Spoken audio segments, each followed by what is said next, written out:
The biting December wind whipped through Maple Creek Cemetery, cutting straight through Liam O'Connell's thin wool coat like icy daggers.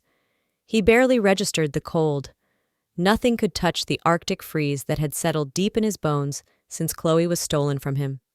He stood before the freshly dug grave, the earth still raw and angry beneath a sky the color of lead. Her grave. Chloe Sullivan, his vibrant, laughing Chloe, silenced forever. Flowers left by some anonymous mourner earlier that morning were already wilting, their bright colors surrendering to the gloom.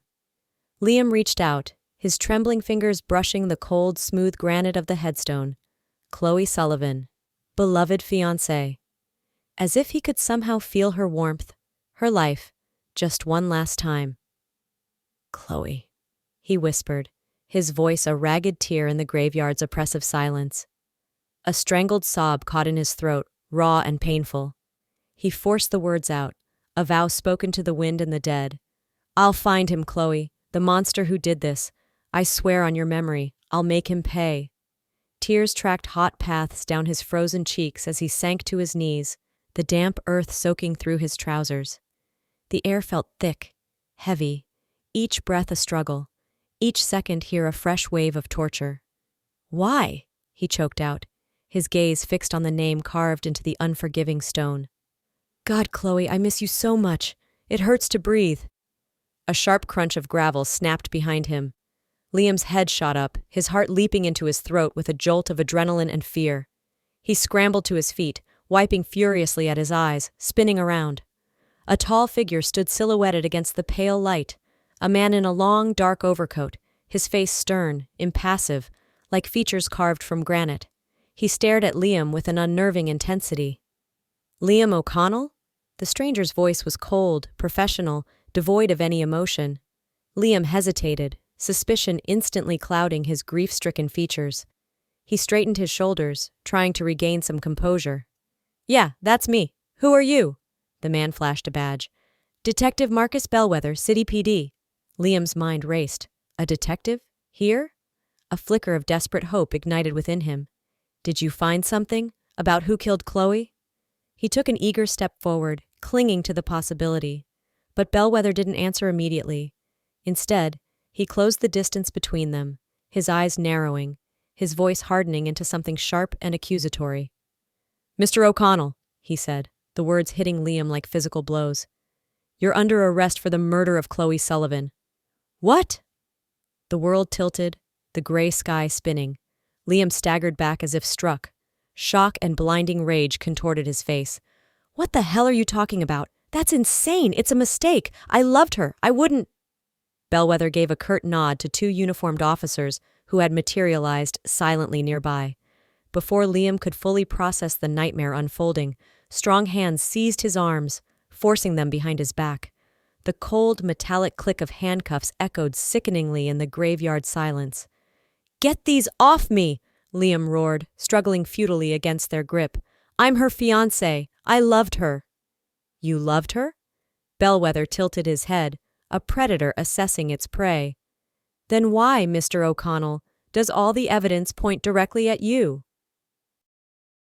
The interrogation room was a sterile box of chill and despair. Fluorescent lights buzzed overhead, casting long, distorted shadows on the bare, institutional green walls. Liam sat hunched on a hard plastic chair, the cold metal of the table biting into his forearms where the handcuffs tethered him. The silence pressed in, amplifying the frantic pounding in his chest. It felt like a trap, a nightmare he couldn't wake from. How could this be happening? Arrested? For Chloe's murder? The thought was so monstrous, so absurd, it almost made him laugh hysterically. The door opened, and Detective Bellwether entered, carrying a thin manila folder. He placed it carefully on the table between them, the sound unnaturally loud in the quiet room. He opened the folder deliberately, eyes scanning the contents, pointedly ignoring Liam. The calculated indifference grated on Liam's already frayed nerves.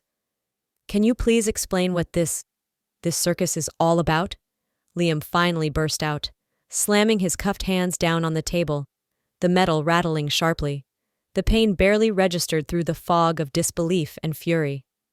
All right, Mr. O'Connell, Bellwether began, his voice maddeningly calm, finally looking up. His gaze was flat, unreadable. "You've been sitting here for several hours. You haven't given us much beyond denials." Liam slumped back, exhaustion washing over him like a physical blow. He stared wearily at the detective. "What more do you want? I told you everything." "Humor me. Tell me again," Bellwether suggested, a faint humorless smile touching his lips. It looked more like a sneer. "Maybe I missed something. Maybe you remembered something." Liam gritted his teeth, forcing himself to recount the horror, the words tasting like ash in his mouth. "Fine," he sighed, trying to gather his scattered thoughts. "I was at the office, late night. We were putting the final touches on the Sterling Corp pitch deck. My phone rang. It was Chloe." "And what did she say?" Bellwether interjected, pen poised over a notepad. Liam's voice wavered. He cleared his throat, the memory a fresh stab of pain. At first I couldn't make out much. She was breathing hard, sobbing. The connection was terrible, breaking up. But then I heard her clearly." His own breath hitched. "She said someone was chasing her, following her through the woods near Miller's Point." "Chasing her?" Bellwether repeated, his pen scratching against the paper. "Yes." Liam closed his eyes, fighting back the image of Chloe, terrified and alone. The memory was a vice squeezing his heart. She was panicked, absolutely terrified. He could still hear the fear in her voice, a sound that would haunt him forever. Bellwether leaned back, his chair creaking slightly, studying Liam intently. "And what did you do, Mr. O'Connell?" Liam's eyes snapped open, jaw clenched. "What do you think I did? I knew I had to find her. I called Tony, he's a tech whiz, asked him to ping her phone, get a location, fast. You understand that tracking someone's phone like that, bypassing official channels, is illegal, don't you?" Bellwether interrupted, a hint of censure in his tone. "Are you serious?" Liam leaned forward, the handcuffs straining. "My fiancé is being chased by God knows who, screaming for help, and you're worried about protocol?" The injustice burned. Bellwether merely inclined his head. "Continue." "He found her signal," Liam went on, dropping his head, the fight momentarily draining out of him. "Pinpointed it to the old trails in Blackwood Forest on the edge of town. I drove there like a maniac." "And what did you find when you arrived?" Bellwether's voice was quiet, almost gentle, but Liam wasn't fooled. Liam's head snapped up, fury blazing in his eyes again. "I already told you. I found her purse, thrown near the path. There was blood on it." His voice broke. "But she wasn't there. Just the purse. Is that all?" Bellwether paused, letting the silence stretch, then slid a photograph across the table. Liam flinched as if burned. The glossy print showed his own hands, stained dark with dried blood. "Then explain this, Mr. O'Connell.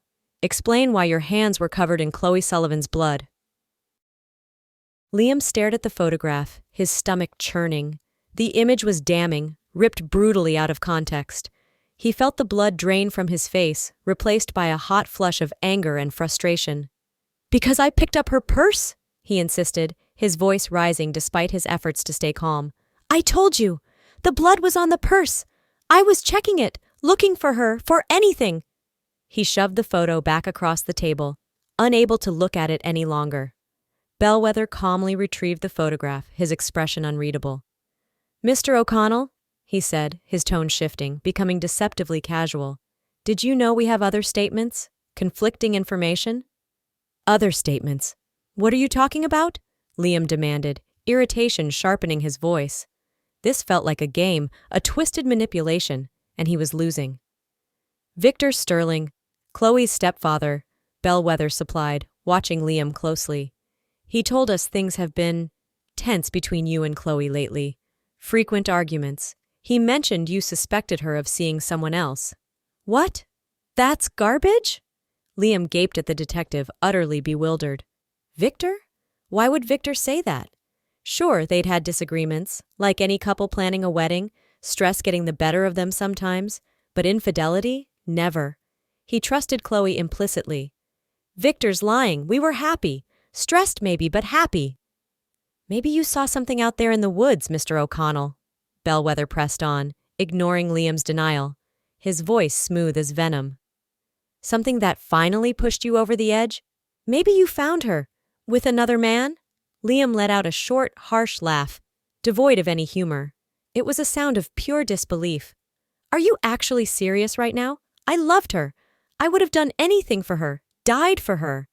You loved her, Bellwether echoed, leaning closer across the table, his eyes boring into Liam's. But what if she didn't feel the same way anymore, Mr. O'Connell? What if she was leaving you? Enough! Liam roared, surging to his feet, the chair scraping violently against the floor. The handcuffs jerked him back, tethering him to the table, to this nightmare. Stop twisting things! Stop lying! Bellwether rose slowly, gathering the file and the photograph. He walked towards the door, pausing with his hand on the knob. We're done for now. Think about what you've told us, Mr. O'Connell. Think very carefully. The door clicked shut behind him, leaving Liam alone in the suffocating silence, the accusations echoing in the cold air. He slumped back onto the chair, dropping his head into his hands. Chloe, he whispered brokenly, what is happening? Outside the interrogation room, Officer Davies waited for his superior. Well, detective? He asked quietly. He's sticking to his story, Bellwether replied curtly, his gaze distant. Think he's telling the truth? Davies probed.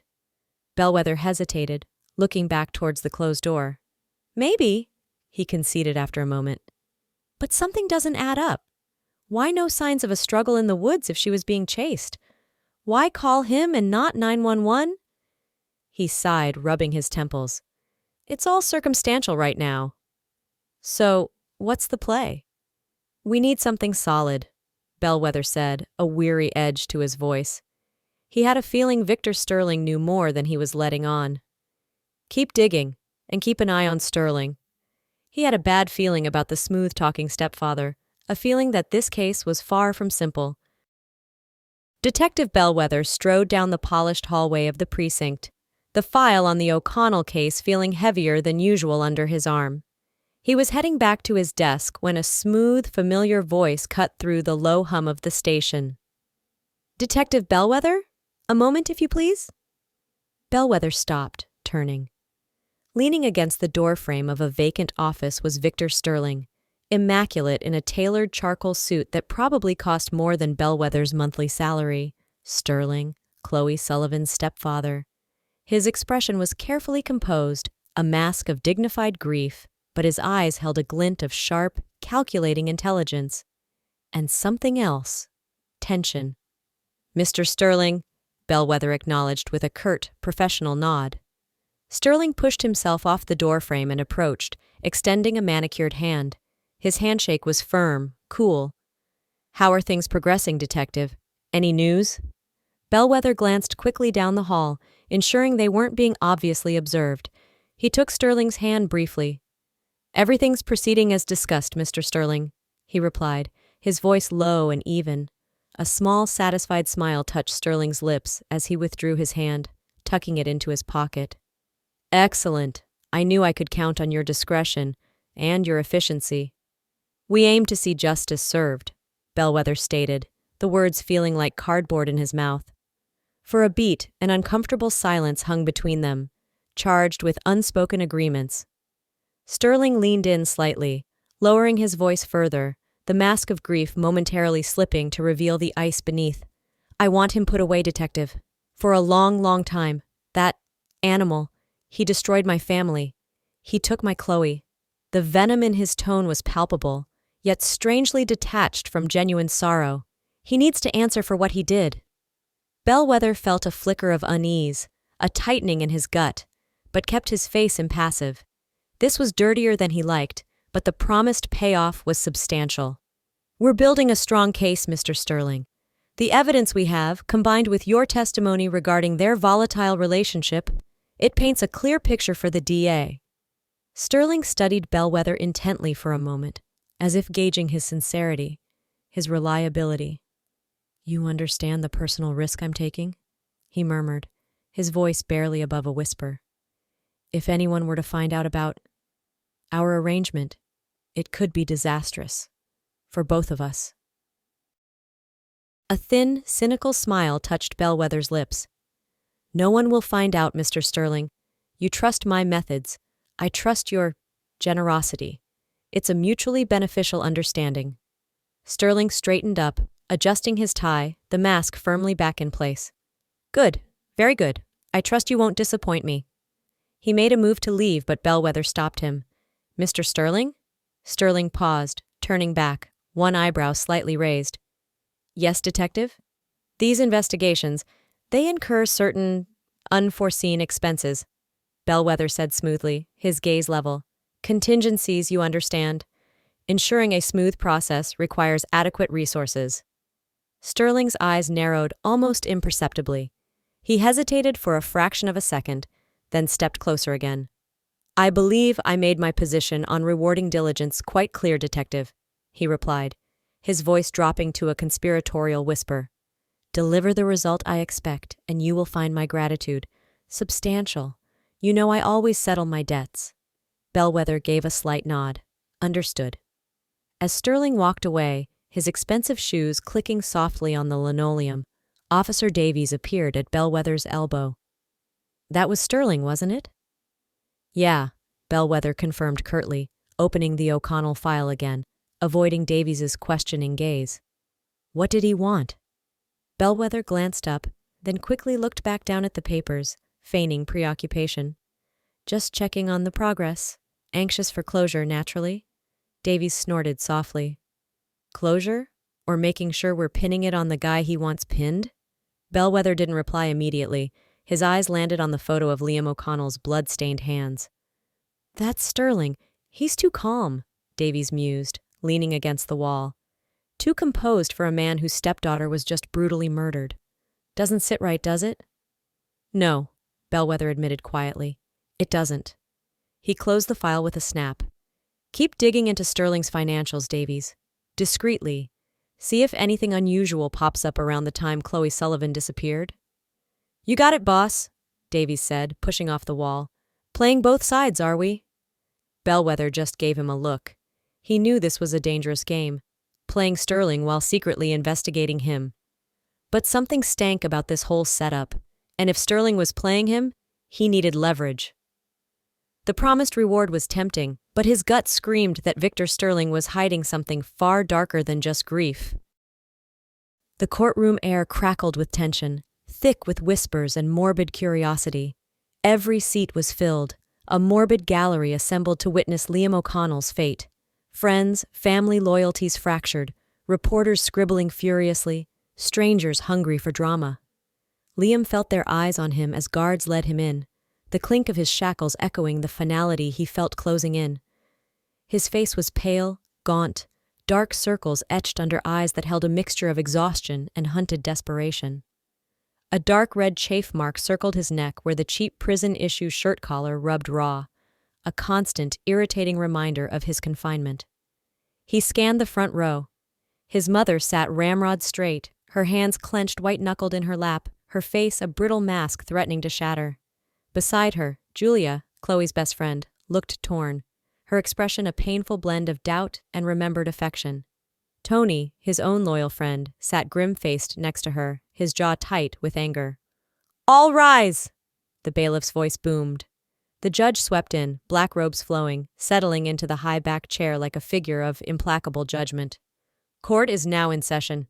The matter of the state versus Liam Alexander O'Connell, charges pertaining to aggravated assault resulting in the death of Chloe Ann Sullivan. A pause as the courtroom settled into a strained silence. Mr. Prosecutor, you may proceed. The prosecutor, slick and confident, smoothed his suit jacket. Your Honor, members of the jury, he began, his voice resonating with practiced gravity. Today, we seek justice for Chloe Sullivan, a vibrant young woman whose life was tragically cut short. The evidence we will present will demonstrate beyond a reasonable doubt that the man sitting before you, Liam O'Connell, driven by jealousy and possessive rage, lost control and inflicted injuries upon his fiancée, from which she ultimately succumbed. Liam surged forward in his seat. That's a lie, he yelled, his voice raw. The outburst was immediately swallowed by the judge's sharp rap of the gavel. Silence, Mr. O'Connell, the judge warned sternly. One more outburst, and you will be removed. Witnesses came and went. Julia took the stand, her eyes swimming with tears. "You were Chloe's closest friend, correct?" the prosecutor asked gently. "Yes," she whispered, "since kindergarten." "Tell the jury about her relationship with the defendant." "They seemed happy," Julia admitted, her voice trembling slightly. "But they argued sometimes." "Argued about what, Miss Petrova?" "Little things, mostly. Wedding stress, money sometimes." Julia looked down at her hands. "Would you say the defendant had a temper? Could he be aggressive?" "No!" Julia exclaimed, looking up sharply. "I mean, he was passionate, protective maybe, but I can't imagine Liam ever hurting her. He loved her so much."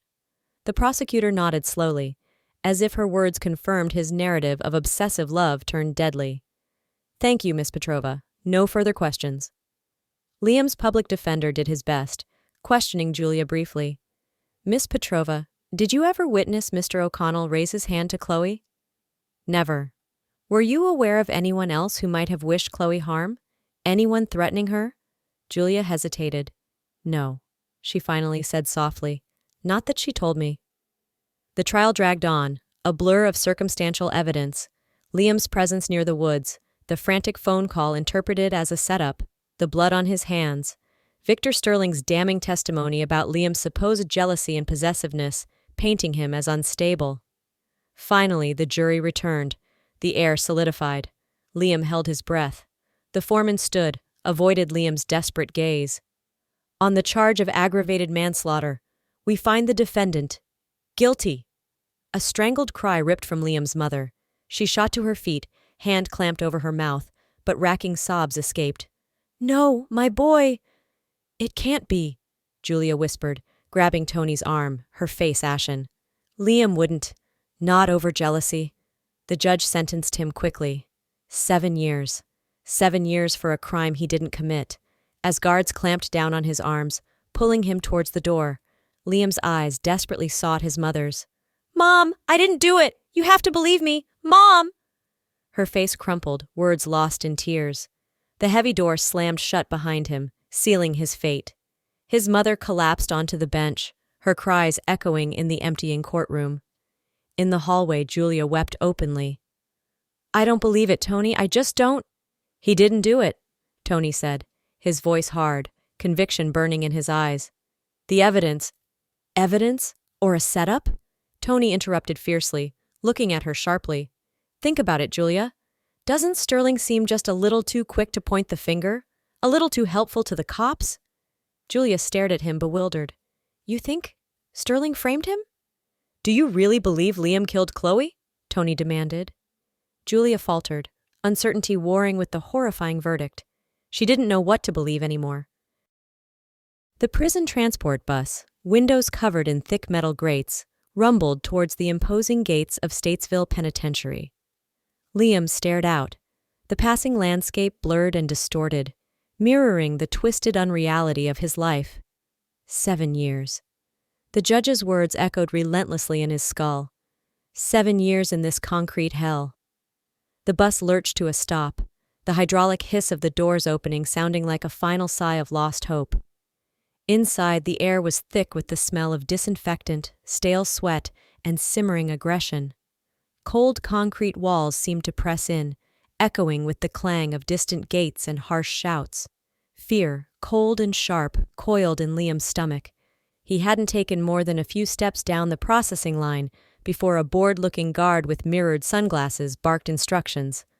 "All right, fish," the guard drawled, looking Liam up and down with undisguised contempt. "Listen up, 'cause I ain't repeating myself.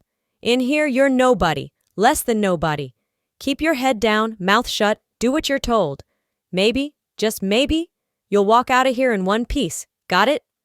Liam just nodded numbly, the words barely registering.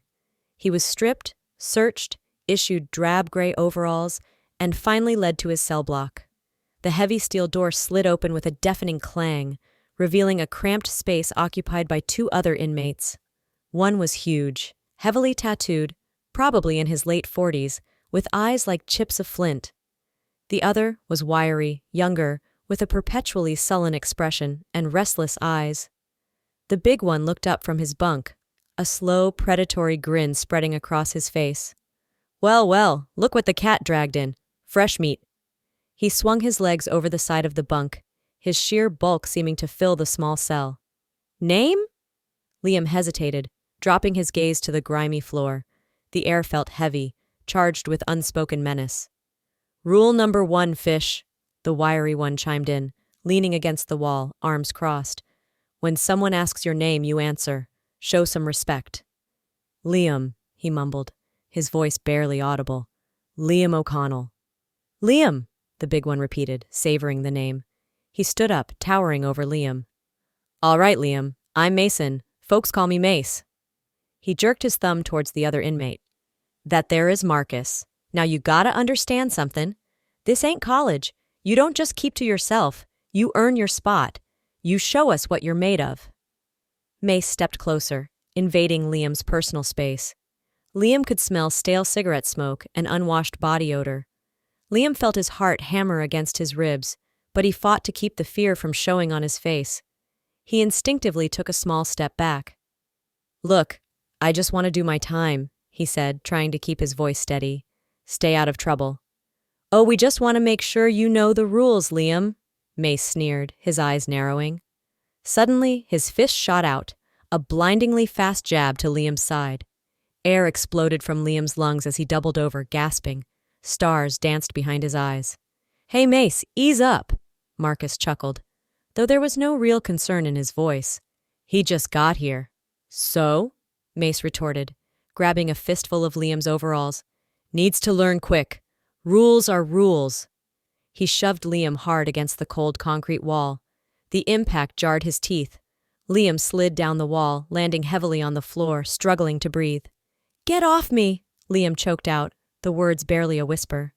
Mace laughed, a harsh, ugly sound. Ooh, he's got some spark, I like that. He crouched down, his face inches from Liam's. But sparks get snuffed out real easy in here, friend. Real easy. Remember that? He gave Liam one last shove before straightening up. Welcome to Statesville, Liam. Try not to die. He walked back to his bunk, leaving Liam crumpled on the floor. Get up, fish, Marcus grunted, turning away. Floor's not exactly clean. Liam slowly, painfully pulled himself to his feet, every muscle screaming. This was only the beginning. 7 years stretched before him like an eternity of bruises and fear. The first week crawled by, each day an agonizing eternity blurring into the next. The initial assault from Mace and Marcus was just a prelude. Liam quickly learned that he was a marked man. Shoves in the chow line, accidental trips on the stairs, whispered threats in the yard. It was relentless, and the messages, delivered with painful accuracy through fists and boots, were chillingly consistent. This one's from Mr. Sterling, a lanky inmate hissed, slamming Liam's head against the wall in a crowded corridor. Says hello? Victor sends his regards, O'Connell, another sneered, kicking Liam's legs out from under him as he carried his lunch tray, sending food scattering across the filthy floor to the amusement of onlookers. Liam lay on his bunk at night, nursing his bruises, his mind reeling. Why? Why does Victor hate me this much? The frame-up? The prison sentence? It wasn't enough? Sterling wanted him broken, or worse. The relentless targeted abuse confirmed Tony's suspicions. This was orchestrated. Sterling was pulling strings, ensuring Liam's time inside was a living hell. Rough day, new guy? A voice asked one afternoon in the mess hall. Liam looked up warily. A wiry inmate with intricate dragon tattoos covering his neck sat down opposite him, sliding his tray onto the table. Liam recognized him from the yard. Rico, a guy who seemed to know everyone and everything. Liam just grunted, pushing soggy vegetables around his plate. His body ached constantly. Heard you've been catching some special attention, Rico continued casually, taking a bite of his mystery meat. The kind of attention that comes with a name attached. Liam's head snapped up, suspicion replaced by desperate curiosity. You know who's doing this? Why? Rico shrugged, chewing thoughtfully. Word gets around. Big shot on the outside. Rich dude named Sterling wants you gone. Put a price on making your stay. Uncomfortable. He smirked. Looks like they're earning their money. Sterling, Liam breathed, the name a curse. So it was true. The confirmation sent a fresh wave of cold dread through him. "Yeah," Rico said, leaning forward slightly. "Look, man, I ain't gonna lie. If he's gunning for you, you got problems. Sterling ain't just rich, he's connected, inside and out." "So what am I supposed to do?" Liam asked, frustration and fear making his voice tight. Rico laughed humorlessly. "Survive, fight back when you gotta. Show 'em you ain't easy meat, that's all you can do." He finished his meal and stood up. "Good luck, O'Connell. You're gonna need it." A few days later, during the mandatory shower time, Liam tried to keep a low profile, heading for a stall in the far corner, keeping his eyes down. Steam filled the air, mingling with the stench of cheap soap and damp concrete. It didn't work. "Well, looky here, Mr. Big Shot taking a shower." Mace's grating voice echoed off the tiled walls. Liam turned slowly.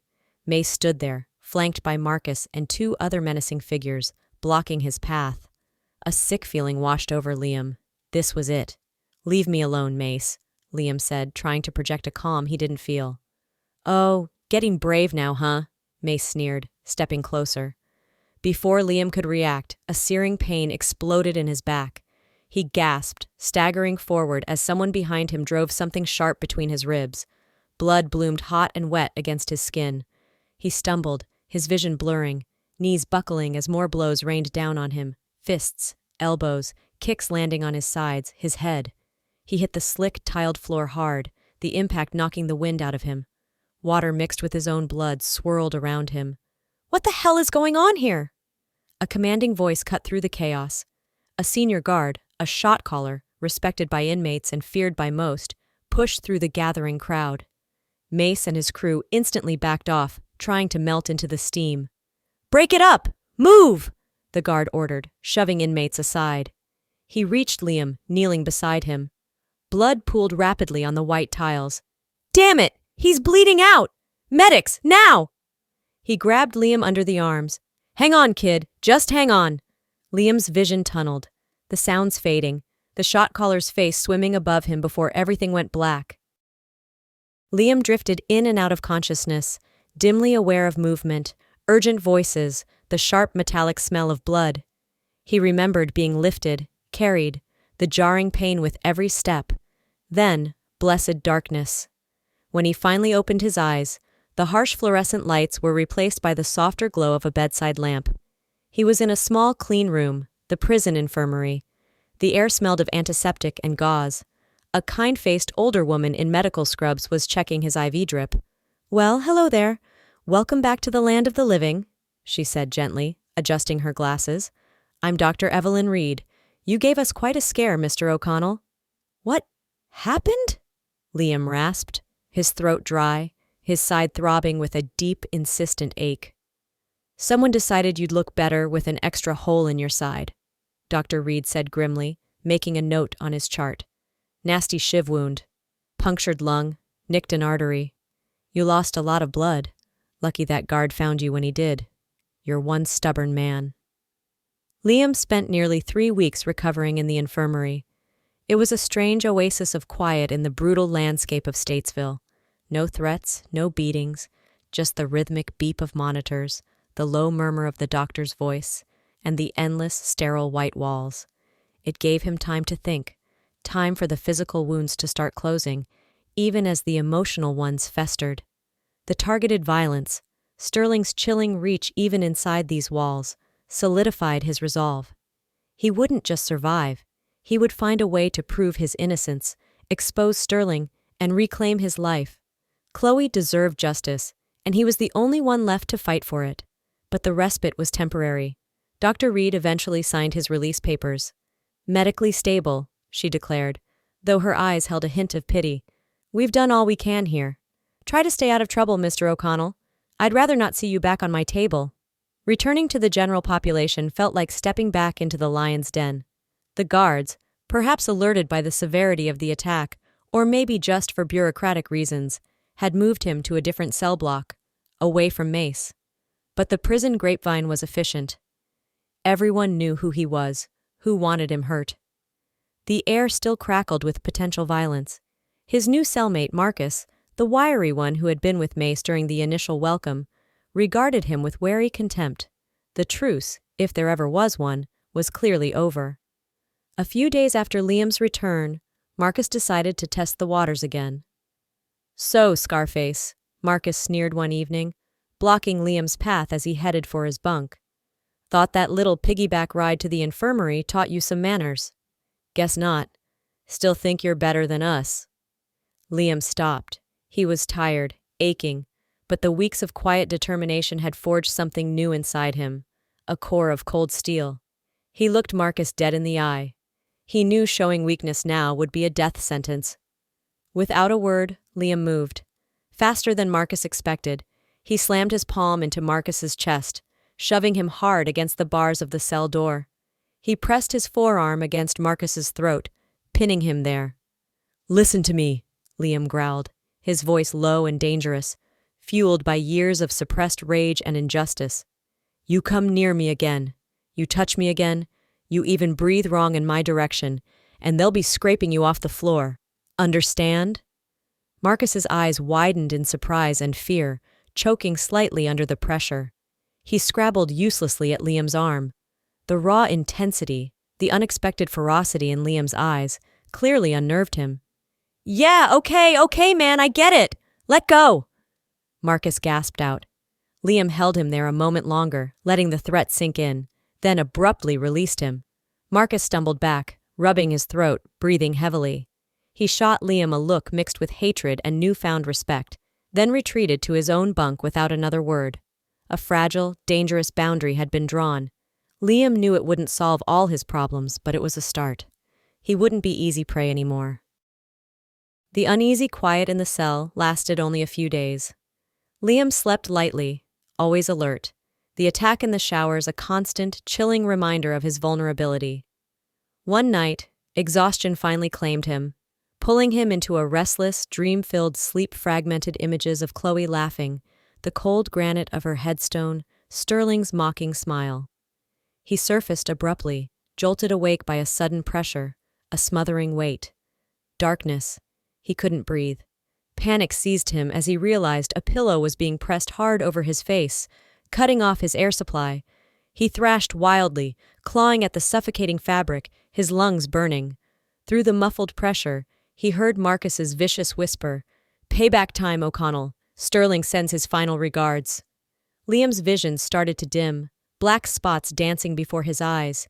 He felt heavy blows landing on his ribs, his stomach, other inmates joining the attack, kicking and punching his helpless body. He bucked, trying to throw them off, trying to gasp for air, but Marcus's weight was relentless, the pillow a suffocating vice. His strength ebbed, the fight draining out of him. Was this how it ended? Smothered like an animal in a cage?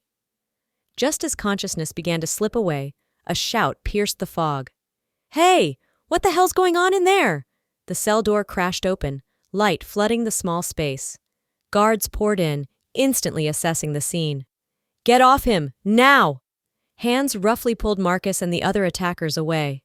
Liam gasped, sucking in huge, ragged gulps of air, coughing violently as his lungs screamed for oxygen. He lay on the thin mattress, trembling, bruised, but blessedly alive. "You all right, O'Connell?" a guard asked gruffly, hauling Marcus to his feet. Liam could only nod weakly, still fighting for breath. Yeah, I'm okay." The lead guard shook his head, looking from the panting attackers back to Liam. "Damn it, O'Connell. Can't you stay out of trouble for 5 minutes?" He sighed, running a hand over his shaved head. He helped Liam sit up. "You gotta watch your back constantly in here, kid, always, or you won't make it." Marcus and the others were hauled out, shouting curses. Liam was left alone in the sudden, ringing silence, the adrenaline slowly receding, leaving behind a bone-deep weariness. He survived that night, and the subsequent investigation led to Marcus and the others being moved, possibly to solitary. The rest of Liam's sentence passed in a grim, monotonous blur.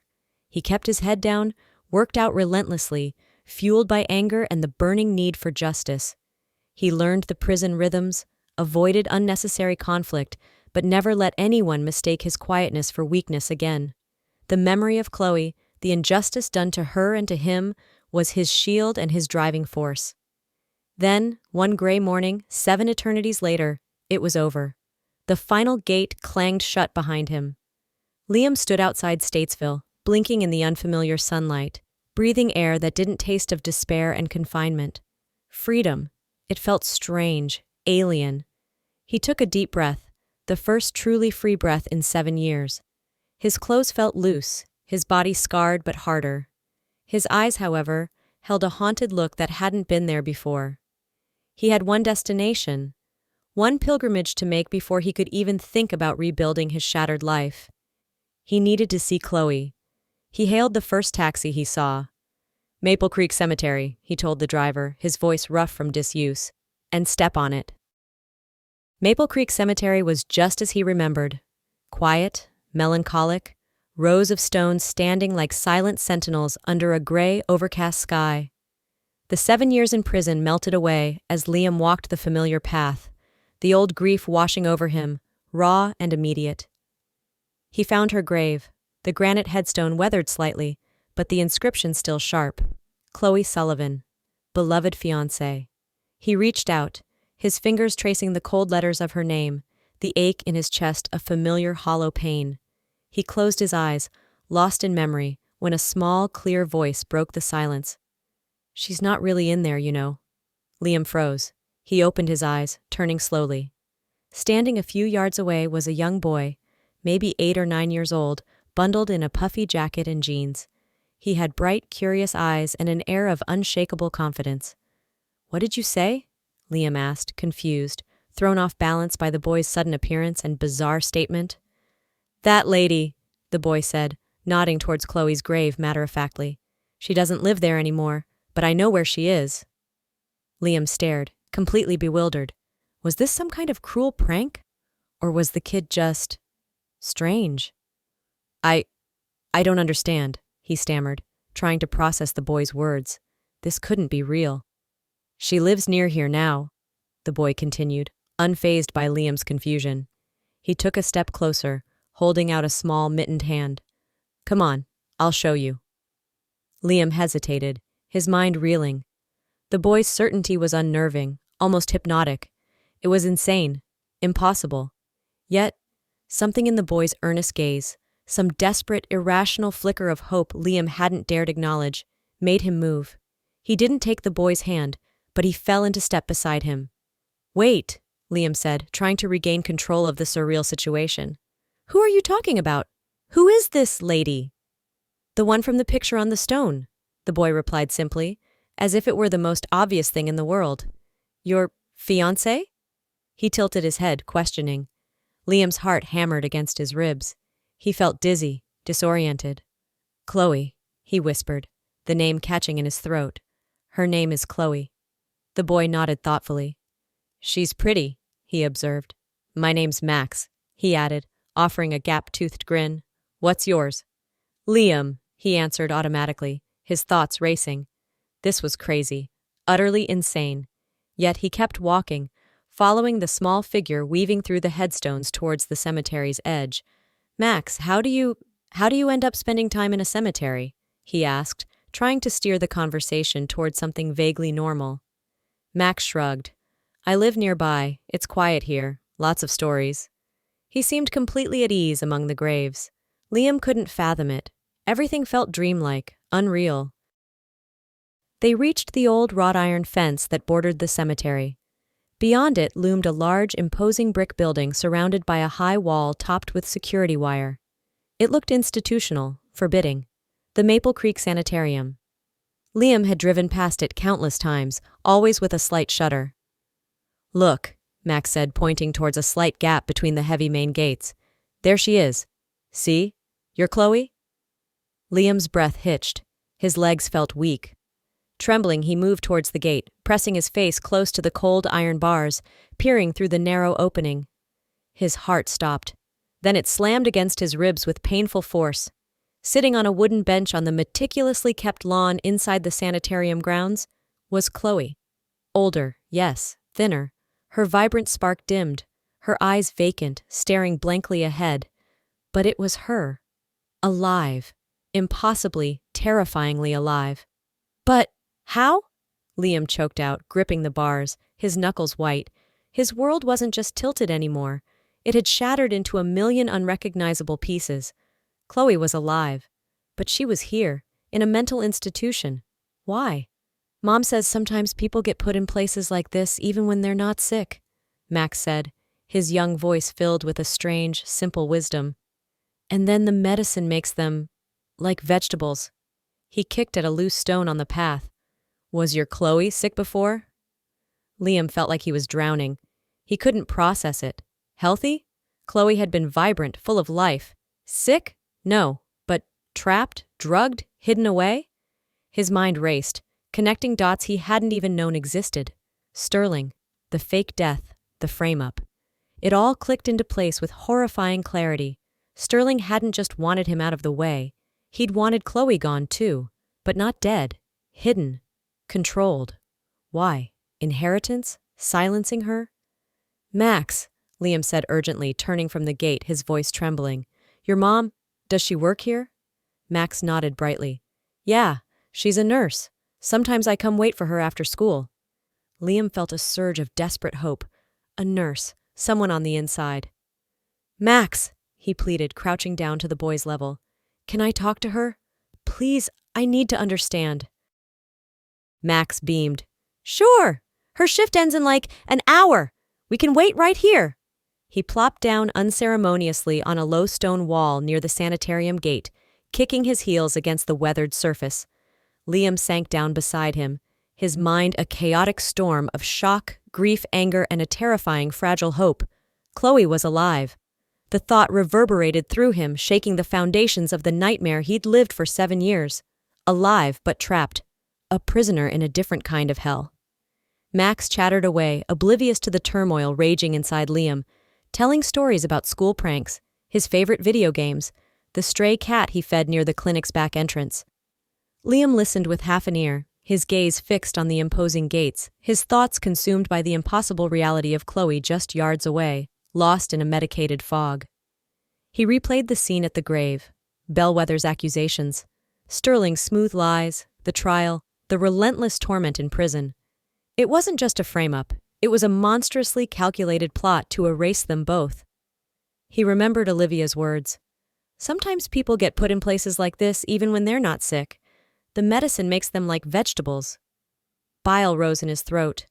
What had they done to Chloe? What had 7 years in this place, under Sterling's control, done to the woman he loved? Suddenly, Max leaped off the wall, his face lighting up. Mom! He yelled, running towards a woman in blue scrubs emerging from a side door of the facility. He threw his arms around her waist. Liam's breath caught. He stood up slowly, his legs unsteady. This was it. The moment of truth. The woman hugged Max tightly, then looked up, her expression shifting from maternal warmth to guarded disapproval as she saw Liam standing there. She was tall, tired-looking, with lines of strain around her eyes, but they were kind eyes despite the weariness. Max, honestly, what have I told you about talking to strangers? She scolded gently, resting her hands on her hips. Ah, Mom, it's okay, this is Liam, Max announced proudly, gesturing towards him. He was looking for his lady, the one I told you about? Chloe? The woman, Olivia, sighed heavily, a flicker of recognition, perhaps pity crossing her features. She knew. Liam felt it instantly. He took a hesitant step forward, forcing himself to speak calmly, though his heart was pounding. Please, he said, his voice hoarse. I'm Liam O'Connell. He extended a hand, unsure if she would take it. Olivia looked at his outstretched hand for a moment, then at his face, seeing the desperation etched there. She sighed again and gave his hand a brief, firm shake. Olivia, she said quietly, Max's mom. I need your help, Liam said, the words tumbling out. Max said, he showed me. Chloe, my fiancée, she's supposed to be dead. What is she doing in there? Please, you have to tell me. Olivia glanced around nervously, then guided Max slightly behind her. She lowered her voice. Look, Mr. O'Connell, Liam, this is complicated. And dangerous. She hesitated, chewing her lip. When Chloe Sullivan was admitted, 7 years ago, she wasn't mentally ill.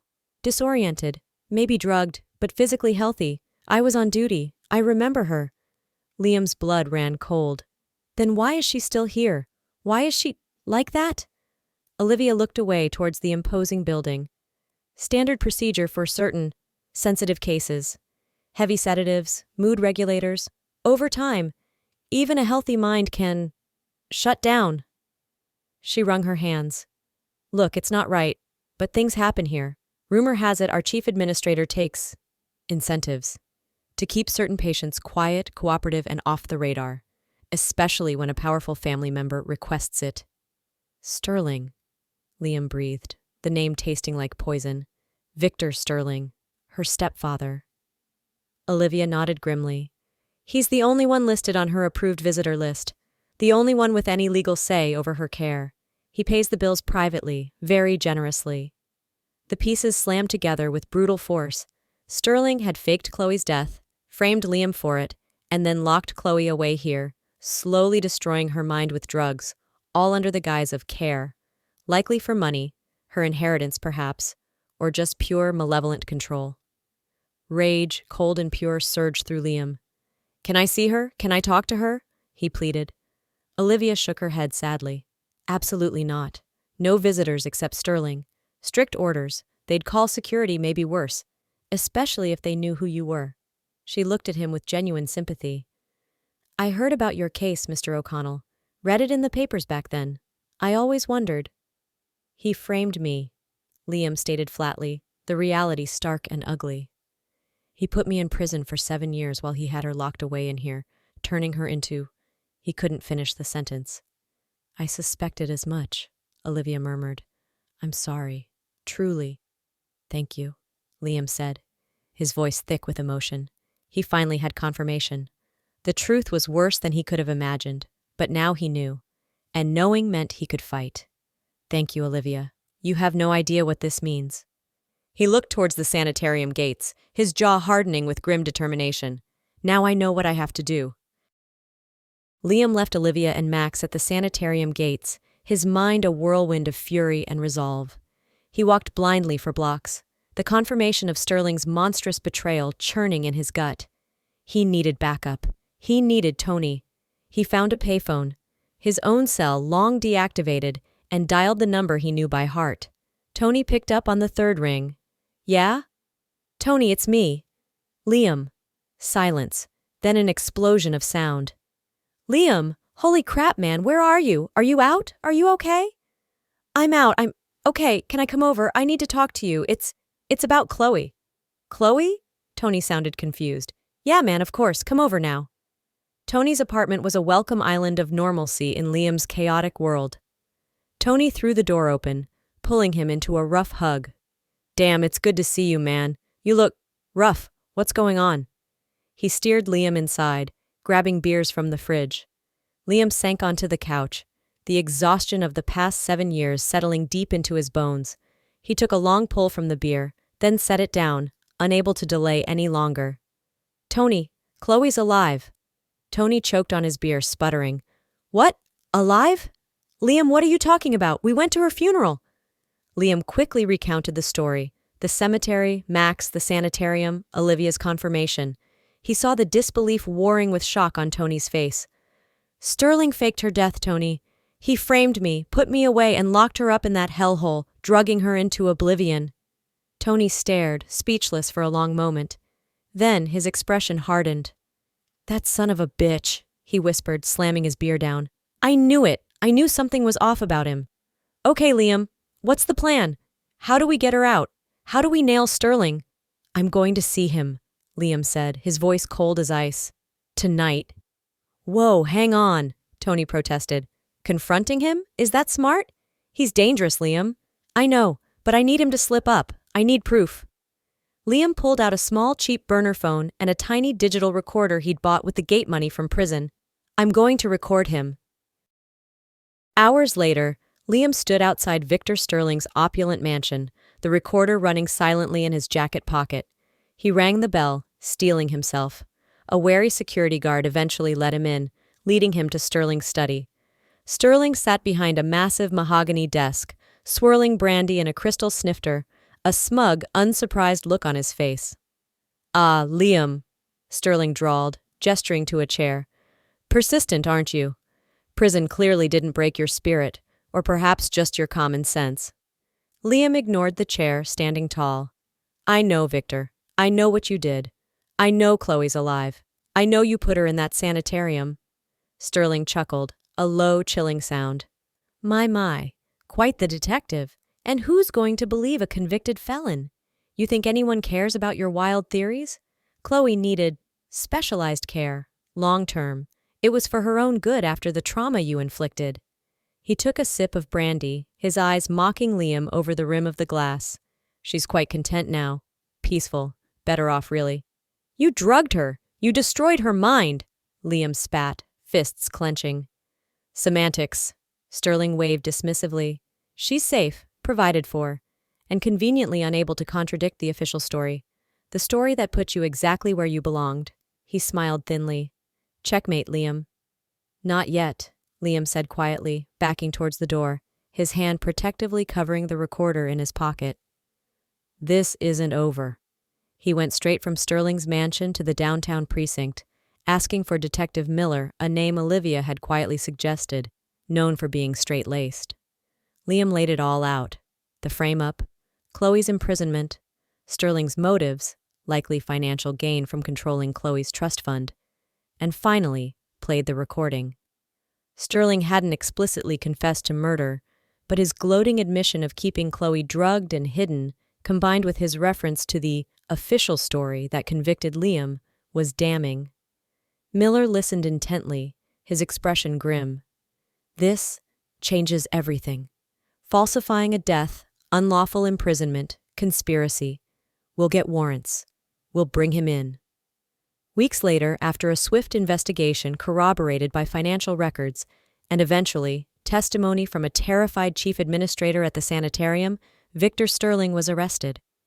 Justice, slow and grinding, had finally caught up. The day Sterling was formally charged, Liam went back to the Maple Creek Sanitarium. Olivia met him at the entrance, a wheelchair beside her. She's ready, Liam, Olivia said softly. Be patient with her. It's been a long time. Liam's heart ached as he saw Chloe wheeled out. She looked frail, lost, her eyes holding no recognition as they scanned his face. He knelt beside the chair, taking her thin, cool hand in his. Chloe, he whispered, tears blurring his vision. It's me, Liam. I'm here now. I'm taking you home. She didn't respond, her gaze distant, but Liam felt a tiny flicker of something, a slight pressure from her fingers. Or maybe he imagined it. It didn't matter. He had her back. Olivia gave his shoulder a supportive squeeze. Call me if you need anything at all. Tell Max I said hi, she added with a small smile. Thank you, Olivia, for everything. Liam stood, taking the handles of the wheelchair. He pushed her out of the sanitarium gates, leaving the place of her long nightmare behind them. The sun broke through the clouds, casting long shadows on the pavement. Chloe remained silent, lost in the fog of drugs and trauma. But Liam looked down at her, his heart filled with fierce love and determination. It's going to be okay, my love, he murmured, brushing a stray strand of hair from her pale cheek. We're going to be okay, I promise. I'm never leaving you again.